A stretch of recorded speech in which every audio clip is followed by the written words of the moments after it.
지금은 3차 전도여행입니다. 3차 전도여행의 가장 핵심은 이 에베소에서 3년간 머물면서 하나님의 사역을 감당했습니다. 고린도에서 1년 6개월을 가장 오래 머물렀었는데, 그리고 바로 이제 오늘 에베소에서는 3년간 머물면서 하나님의 사역을 감당했습니다. 이 두란노 서원에서 하나님의 말씀을 집중적으로 가르쳤는데, 이 에베소의 중심에 세계관이 있습니다.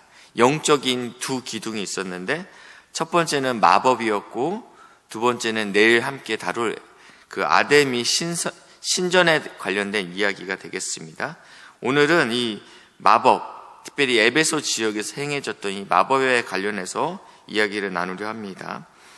8절 보시니까요, 바울이 회당에 들어가 석 달 동안 담대히 하나님 나라에 관하여 강론하며 권면하되, 하나님 나라, 이 하나님 나라는 우리가 죽어서 가는 천국을 말하는 것이 아닌 이 땅이라고 말씀을 드렸는데요, 이 하나님 나라는 하나님이 통치하고 다스리는 나라를 의미하고 있습니다.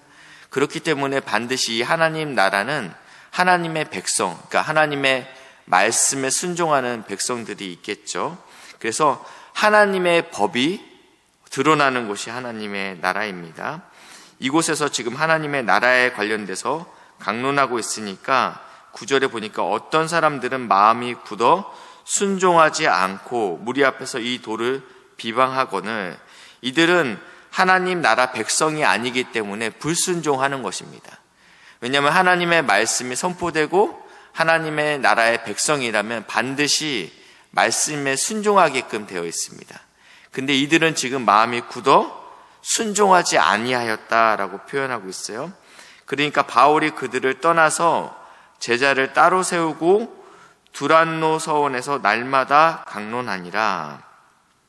서방 사본에는요, 이 강연장은 오전 11시부터 오후 4시까지 강론했다라고 쓰여 있습니다. 그러니까 가장 더운 시간에, 그래서 이 강론장이 비어있는 그 시간에 사도 바울은 강론을 했다라고 표현하고 있습니다. 오늘 성경에 보니까 10절에 보니까 2해 동안 이같이 하니, 근데 사도행전 20장 31절에 가시면요, 이렇게 표현되고 있어요. 사도행전 20장, 그러므로 여러분이 일깨어 내가 3년이나 밤낮 쉬지 않고 눈물로 각 사람을 훈계하던 것을 기억하라. 사도 바울은 3년이라고 표현하고 있습니다. 그렇기 때문에 이 두란노 서원에서 3년간 하나님의 말씀을 밤낮으로 집중적으로 가르쳤다라고 표현하고 있습니다. 아시아에 사는 자는 유대인이나 헬라인이나 다 주의 말씀을 듣더라. 오늘 이 에베소 지역이 아시아 지역이라고 말씀을 드렸습니다. 건너편에는 마게도냐와 아가야 이렇게 있죠. 그리고 다시 강을 이렇게 바다를 건너면 이 아시아 지역에 있는, 오늘 에베소에서 하나님의 말씀을 전했는데, 이 에베소뿐만 아니라 아시아에 사는 유대인이나 헬라인이나 집중적으로 하나님의 말씀을 전하니까 이 말씀이 점차적으로 아시아 지역에 퍼지게 됐다라는 것입니다. 11절입니다.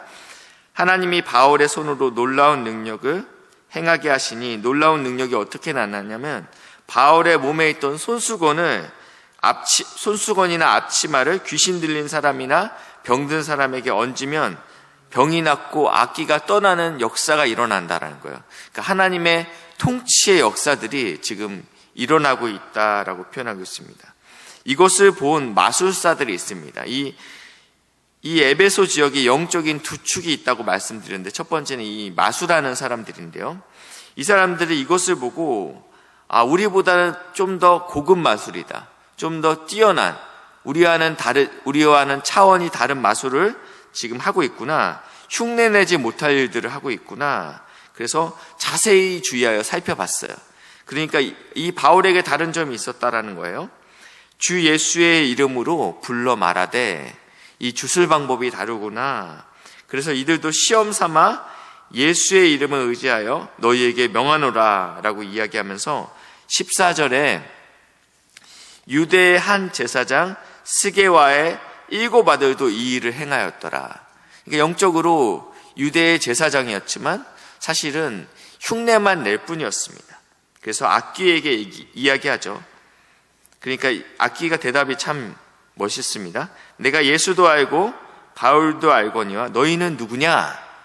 이렇게 이야기합니다. 그래서 악기 들린 사람이 이 7사람을 눌러 이기다 이렇게 표현하고 있습니다. 귀신 들린 한 사람이 장정 7을 단순에 제압을 하게 됩니다. 그들이 상하여 벗은 몸으로 집에서 이제 뛰쳐나갔다. 이 소문이 에베소에 사는 유대인과 헬라인에게 다 퍼졌습니다. 그들이 두려우면서 예수의 이름을 높이게 됐습니다. 그래서 믿는 사람들이 많이 와서 자복하며 그 행한 일을 알리며 19절에 또 마술을 행하던 많은 사람들이 그 책을 모아 가지고 와서 모든 사람 앞에서 불사르니 집단적인 회심이 일어났습니다. 영적인 악의 축 중에 하나인 축이 지금 하나님의 나라와 세상의 나라, 에베소 중심의 첫 번째 나라인 이 마술의 축이 무너지는 역사가 일어납니다. 이 마술의 책을 태웠다라는 것은 생계수단을 포기했다라는 의미가 담겨 있습니다. 당시에 책값은 비쌌습니다. 근데 오늘 책값을 계산하니까 은 5만이다. 어떤 학자가 계산했는데 137년 연봉이었다 이렇게 표현하더라고요. 당시의 책은 고가였기 때문에 이 책을요 부자나 소장할 수 있었고, 보통 이런 책들은 성경 같은 책들도 각 개인이 갖지 않았고 회당에서 보관하고 있었습니다. 너무너무 귀했기 때문에요. 근데 자신의 귀한 이 책들을 다 태웠다라는 것입니다. 20절, 이와 같이 주의 말씀이 힘이 있어 흥황하여 세력을 얻느니라. 이 하나님 나라에 관해서 강론했다고 하는데 하나님의 나라는 말씀에 있습니다. 그래서 이 하나님의 나라가 어떻게 힘이 있어야 되냐면 말씀이 흥황하여서 이 영적인 것들을 눌렀다라고 표현하고 있습니다. 여기서 세력을 얻느니라 같은 단어가 어디에 나왔냐면 16절에 악기 들린 사람이 그들에게 뛰어올라 눌러 이기니, 악기가 지금 이 제사장의 7 아들을 눌러 이겼다라고 표현하는 이 단어가 세력을 얻다. 그러니까 하나님의 말씀이 힘이 있어 영적인 세력을 눌렀다, 눌러 이겼다라고 표현하는 거죠. 지금 이 아시아에서 집중적으로 하나님의 말씀을 3년간 밤낮으로 들었다라는 것입니다. 우리가 언제 주의 말씀에 이렇게 사로잡혀 있었습니까? 잠깐 읽을 수 있죠. 근데 오늘 성경에 보니까 이러한 능력들은, 이러한 역사들은 하나님의 말씀에 온종일 사로잡힐 때 드러난다라는 것입니다. 이 아시아 지역에서 사도 바울은 3차 전도여행의 대부분의 시간을 여기서 보내게 됩니다. 계시록 잠깐 보시겠습니다. 계시록 1장 4절 말씀인데요. 사도 요한이 이 아시아에 있는 7교회에게 편지를 보낸다라고 쓰여 있습니다. 그러니까 오늘 이 에베소에서 3년간 사역하면서 그의 열매들이 이 아시아에 교회들을 세우게 됐다라는 것입니다. 요한은 아시아에 있는 7교회에게 편지하노니 이제도 계시고 전에도 계시고 장차 오실 이와 그의 보좌 앞에 있는 7영과, 그리고 한 군데 더 보시겠습니다. 2장 2절 말씀인데요. 계시록 2장 2절 말씀인데요. 에베소 교회의 사자에게 편지한다라고 쓰여 있어요. 처음엔요. 그러니까 3년간 밤낮으로 하나님의 말씀을 전했던 이 교회에게 편지를 보내는데 2장 2절에 보니까 이렇게 표현하고 있어요. 내가 네 행위와 수고와 너의 인내를 알고 또 악한 자들을 용납하지 아니한 것과 자칭 사도라 하되 아닌 자들을 시험하여, 나 목사야, 그런데 이것을 진리로 분별했다라는 거예요. 그의 거짓을 내가 드러낸 것과 드러낼 수 있는 실력이 있었다라는 거예요. 말씀에 대한 실력이 있었다라는 거예요. 그러니까 성경과 상관없는 이야기를 하는 것들에 대해서 분별할 수 있는 능력이 있었다라는 것입니다. 그것이 누구에게 필요하냐면 성도인 교회에게 필요하다는 것입니다. 왜냐하면 저희가 이제 이번 주에 계속 말씀을 보겠지만 예루살렘으로 돌아가는 길에 이 에베소 장로들을 초청하면서 내가 떠난 후에 이리들이 올 것인데 그들이 영혼들을 사랑하지 아니하고 거짓된 것을 가르친다라는 이야기를 해요. 지금 이 시대는 진리가 왜곡되는 시대를 살고 있어요. 하나님의 말씀이 어그러지는 시대에 살고 있다는 것입니다. 하나님의 나라는 좋은 인격으로 오는 것이 아닙니다. 하나님의 나라는 어떠한 화려한 것들로 오는 것이 아니고 하나님의 나라는 진리의 말씀으로 온다라고 이야기하고 있습니다.